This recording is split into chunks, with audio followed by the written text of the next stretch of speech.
Okay, thank you very much. I'm going to talk about very briefly explain activities that were funded by the SPRITE Plus project. So firstly, I want to thank Courtney here, who supported me quite a lot, and also Professor Mark Elliott for the expert advice on making sure that I was complying with the GDPR and getting ethics approval for my engagement of the general public.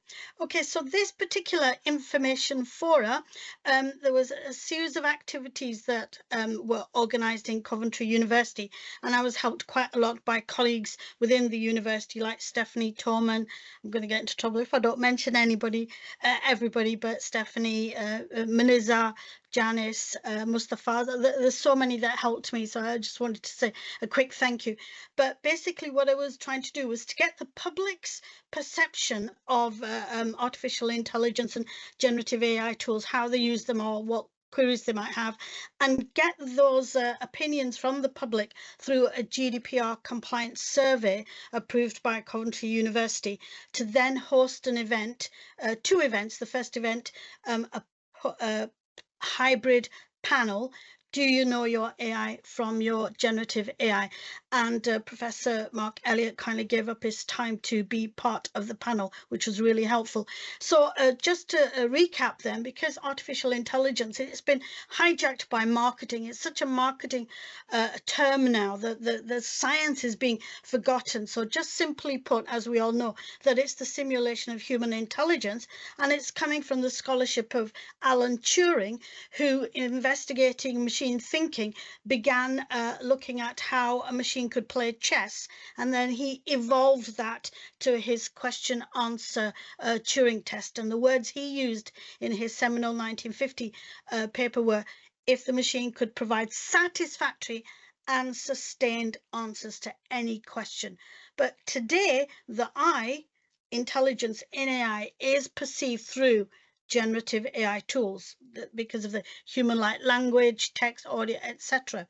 So the first activity was preparing surveys, and they were checked by my colleagues as well as Mark here, to get a short survey, not to overwhelm the general public. So 10 simple questions, the first few about themselves, anonymous questions about themselves, and those questions or experiences with the AI and generative AI drove an international panel that was held on the 22nd of May to have a look at those questions and engage people online and in person. After that, we held a roundtable, and that was to focus on one of the main issues that was coming through from the surveys, and that was about how Gen AI is used in education. So just a quick information about the survey. Because the timing was really tight from preparing the surveys, getting them ethically approved, etc. 47 surveys were completed. 2 people responded, gave their questions or information by email. So the respondents were mixed from all over, including public sector and NHS, private sector, SMEs. The respondents, 65% were female, which was really interesting. 55% of them were either a lecturer in a college or a university. The 59% of the respondents' age range was 26 to 45. One of the questions that was in the survey was, if people were using generative AI tools, which tools were they using? The majority reported that they used ChatGPT or Copilot, as you can see here. So on how they use those tools, you can see the word cloud here, information, ideas, images, but in how they responded, you can see here that somebody wrote they demonstrate it in classes to students. Somebody said they use it to get an idea of the knowledge, for example, holidays, destinations, and flights.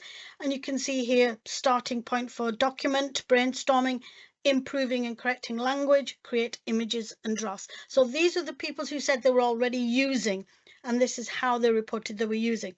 On the questions, so in the survey, we asked what question would you put to the panel?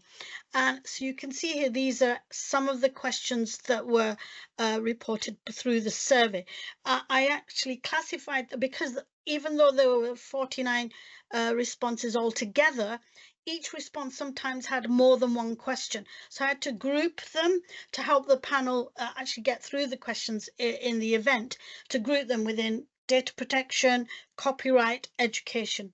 But you can see here the type of questions that came through from members of the public. For example, is Gen AI damaging learning and critical thinking? And here, the third one here, you can see the fear of missing out is very real. So we know we have a digital divide across the world, and we experienced that in COVID when some children didn't have broadband at home. And so during all the shutdowns, they couldn't do the schoolwork that their teachers wanted them to. So we know we have a digital divide even in first world countries, but now we're seeing an AI divide. And you can see that from this question, the third question. I'm in my late 50s. How would the panel advise me to engage with AI so I don't get left behind? So there's other issues as well, intellectual property. You can see also privacy and data security, all topics concerned with the SPRITE Plus project. These slides, by the way, have got links in, and I'm happy to share them after this session. People can email me or through the SPRITE project. So you can see that the panel was made up of different experts, because AI is a multidisciplinary project, from psychology, philosophy, artistry, everything, not just computer science. So you can see the panel who were invited online and in person were from very varied topics. So in the panel, over 190 people had registered to attend. On the day, 94 attended online for most of it. The panel was 1.5 hours long. 94 attended for most of it, over an hour. 44 people attended in person, and that's, I had to limit in person due to the space. So the summary of the panel discussion, I've written the report, which was part of the requirements of the grant. So you can, I can share the link. The full report is there. But to summarize it for today, what came through is that nobody really understands how AI works and which AI, and there's issues, there's trust issues, whether it's facial recognition systems used by Met Police, whatever, algorithms in banking, how do they calculate who gets what mortgage rate, insurance rate, whatsoever, and also some of the things that my colleagues have been presenting today, social media moderation, hate speech, how do we stop it? So what I tried to also stress in the panel was that we don't have an artificial intellect yet. And I'm going back to what Alan Turing said. He said, look at how children learn. To Alan Turing, the most impressive of human activities, and why he evolved his chess playing exploration of machine thinking into a question answer game, is because he believed that language learning was the most impressive of human activities. And he said, look at children. Without being taught the science of language linguistics, within a very short space of time between babbling babies, they can express in grammatically correct sentences, albeit short sentences, that they're hungry, etc. So what we need to understand is that AI, or generative AI, those tools have not experienced life outside of the internet. And using the example that Turing used, strawberries and ice cream, ChatGPT, Copilot have never enjoyed strawberries and ice cream on a hot sunny day. So we need to be really careful about the knowledge that comes out of these systems, because they are not lived experiences. They're not bathed in the world outside. But one of the quotes that came out of the panel was that artificial intelligence is a form of human intelligence because somehow we have created it. Within the panel, we also used Copilot. One of the panel members had suggested let's use an AI. So we use Copilot.